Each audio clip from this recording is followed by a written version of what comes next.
በከባድ የሙስና ወንጀል የተጠረጠረችው በረከት ገብሬዋ የህግ አስከባሪዎችን አቅም በማንኳሰስ ጠንከር ያለ የመሳለቂያ ምላሽ ሰጠች። ታዋቂው የማህበራዊ ሚዲያ ተጽዕኖ ፈጣሪ ዲላን ፔጅ ወደ ኢትዮጵያ መምጣቱን ተከትሎ ታዋቂው ዓለም አቀፍ ኢትዮጵያዊ ጋዜጠኛ ኤልያስ መሰረት ከባድ ትችት ሰነዘረም። በተወዳጁ ድምፃዊ ሳሚዳን በኢትዮጵያ የሙዚቃ ታሪክ ለመጀመሪያ ጊዜ ለአርሰናል ክለብ ዘፈነም። ሰላም እንደምን ቆያችሁልን የተወደዳችሁና የተከበራችሁ በሀገር ውስጥም በውጭም የምትገኙ ውድ የዛምራን አዲስ ቤተሰቦች፣ ዛምራን አዲስን ቀዳሚ ምርጫችሁ ስላደረጋችሁ ምስጋናችን ላቅ ያለ ነው። ቻናላችን አዳዲስ ወቅታዊ አዝናኝና አስተማሪ ሁነቶችንና ትርክቶችን ወደ እናንተ ውድ ቤተሰቦች ተደራሽ የሚያደርግ መሰናዷችን ነው። ውድ ቤተሰቦች ቻናላችን አዲስ ቻናል ነውና ቀና ትብብራችሁን እንሻለን። ቪዲዮን ላይክ፣ ሼር፣ ሰብስክራይብ በማድረግ ለዘወትር ተወዳጁን ሀሳብ አስተያየታችሁን ኮሜንት ላይ አስቀምጡልን። የለቀቅናቸው አዳዲስ ቪዲዮዎች በቀጥታ እንዲደርሳችሁ የደወል ምልክቷን በመጫን አብራችሁን ዝለቁ፣ ታተርፋላችሁ። ወደ ቀዳሚ መረጃችን እናመራለን። በከባድ የሙስና ወንጀል ተጠርጥራ የፌዴራል ፖሊስ በአስቸኳይ ይዞ እንዲያቀርባት የፌዴራል ከፍተኛ ፍርድ ቤት ትዕዛዝ ያወጣባት በረከት ወርቁ በማህበራዊ ሚዲያ በረከት ገብሬዋ የህግ አስከባሪዎችን አቅም በማንኳሰስና ተሸሽጋበት ያለውን ሀገር በመተማመን መሳለቂያ አስተያየት ሰጠች። የፌዴራል ከፍተኛ ፍርድ ቤት አንደኛ የሙስና ወንጀል ችሎት ሰኞ ግንቦት 11 ቀን 2018 ዓ.ም በዋለው ችሎት በከባድ የሙስና ወንጀል የተከሰሱ 10 ግለሰቦችን የክስ መዝገብ ተመልክቷል። ፍርድ ቤቱ ቀደም ብለው በቁጥጥር ስር የዋሉትን 6 ተከሳሾች የክስ መቃወሚያ መርምሮ ብይን ለመስጠት ለሰኔ 1 ቀን 2018 ዓ.ም ተለዋጭ ቀጠሮ የሰጠ ሲሆን በመዝገቡ ከ6ኛ እስከ 10ኛ ተራ ቁጥር ላይ የተጠቀሱትንና በቁጥጥር ስር ያልዋሉትን በረከት ወርቁ አደራን ጨምሮ የፌዴራል ፖሊስ በአስቸኳይ ፈልጎ ለሰኔ 1 ቀን ለችሎቱ እንዲያቀርብ ጥብቅ ትዕዛዝ አስተላልፏል። ተከሳሽ በረከት ወርቁ ከቀናት በፊት በማህበራዊ ሚዲያ ፕላትፎርም ላይ ባደረገችው የቀጥታ ስርጭት ቃለ ምልልስ በአሁኑ ወቅት በአየርላንድ መዲና ደብሊን እንደምትገኝ በይፋ መናገሯ ይታወሳል። የፍርድ ቤቱን ውሎና የተከሳሾቹን ዝርዝር አስመልክቶ በፌስቡክ ገጿ ላይ ዜናውን ባጋራችበት ወቅት ተከሳሿ በረከት አደራ በረከት ገበሬዋ በዜናው ስር ፖሊስ ሊይዛት እንደማይችል በመግለጽ አስተያየቷን አስፍራለች። ተከሳሿ በጻፈችው አስተያየት አታስብ፣ ሊይዙኝ ቢፈልጉ ኑሮ አላጡኝም ነበር፣ ስለማይፈልጉም ስለማይችሉም እንጂ ኢትዮጵያ በዘመኗ እንደ አየርላንድ አይነት ጠላት የላትም አይኖራትም በማለት የህግ አስከባሪ ተቋማትን ፈቃደኝነትና አቅም ያጣጣለች ሲሆን አየርላንድን እንደ ኢትዮጵያ ጠላት በመፈረጅ አሳልፈው እንደማይሰጧት ያላትን መተማመን በግልጽ አስነብባለች። ተከሳሿ አየርላንድ የኢትዮጵያ ጠላት ስለሆነች አሳልፋ አትሰጠኝም የሚል የተሳሳተ የፖለቲካ ትርክት ብታራምድም የህግ ባለሙያዎች ግን የሙስና ወንጀል ዓለም አቀፍ ኢንተርፖል ስምምነቶችን የሚጥስ ተራ ወንጀል መሆኑን ያስገነዝባሉ። የፌዴራል ፖሊስ ከአየርላንድ መንግስትና ከዓለም አቀፍ የፖሊስ ድርጅት ኢንተርፖል ጋር በመተባበር ተጠርጣሪዋን በቁጥጥር ስር አውሎ ወደ ሀገር ውስጥ የማምጣት ሰፊ የህግ ማዕቀፍ አለው። ይህ አይነቱ ዓለም አቀፍ የሰዎችን አሳልፎ የመስጠት ሂደት በኢትዮጵያ ታሪክ አዲስ አለመሆኑን ባለሙያዎቹ ያስታውሳሉ።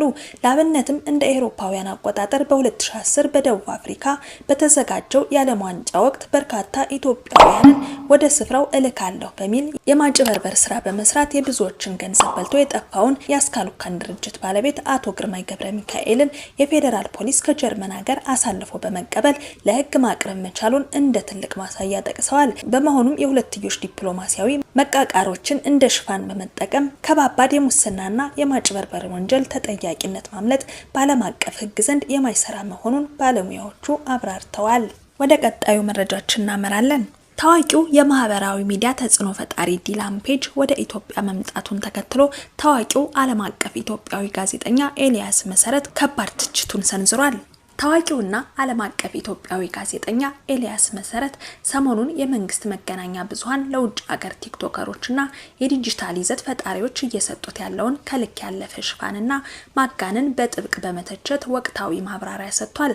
ጋዜጠኛው ይህንን ድርጊት የሀገሪቱን እውነተኛ አንገብጋቢና ወቅታዊ ችግሮች ወደ ጎን በመተው ሆን ተብሎ የህዝብን ትኩረት ወደ ሌላ አቅጣጫ ለማስቀየር የሚደረግ ኃላፊነት የጎደለው የሚዲያ ስልት ነው ሲል በግልጽ ኮንኖታል። ኤልያስ መሰረት በትችቱ ላይ እንዳመላከተው በአሁኑ ሰዓት መላው የሀገሪቱ ሕዝብ በከፍተኛ የኑሮ ውድነት በዋጋ ንረትና በከፋ የኢኮኖሚ ቀውስ ውስጥ እየማቀቀ ባለበትና ዜጎች የዕለት ጉርሳቸውን ለማግኘት በሚሰቃዩበት አስቸጋሪ ወቅት የመንግስት ሚዲያዎች የውጭ ዜጎችን ጉብኝት እንደ ትልቅ ሀገራዊ ድል አድርገው ማቅረባቸው ከህዝቡ እውነተኛ የኑሮ ፈተና ጋር ፈጽሞ የማይገናኝ ተግባር ነው ሲል ይቀጥላል።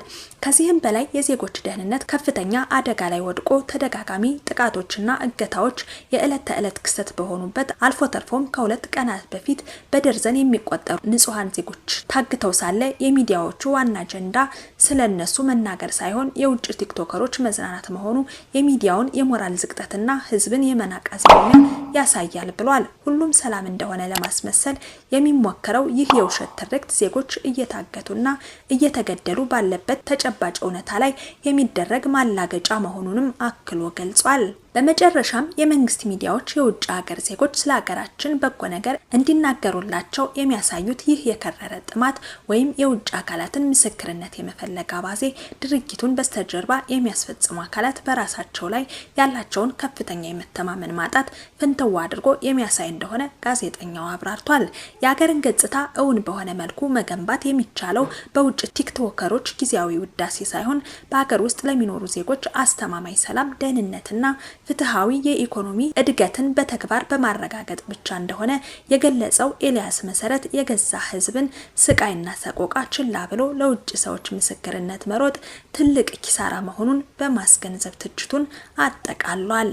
በመጨረሻም በተወዳጁ ድምፃዊ ሳሚዳን በኢትዮጵያ የሙዚቃ ታሪክ ለመጀመሪያ ጊዜ ለአርሰናል ክለብ ዘፍኗል። ተወዳጁ ድምፃዊ ሳሚዳን ከ22 ዓመታት ረጅም የጥበቃና የጽናት ጉዞ በኋላ ለአርሰናል ያለውን ጥልቅ ፍቅር የገለጸበትን ዊ አር ዘ ሻምፒዮንስ የተሰኘ ድንቅ የሙዚቃ ቪዲዮ ለቋል።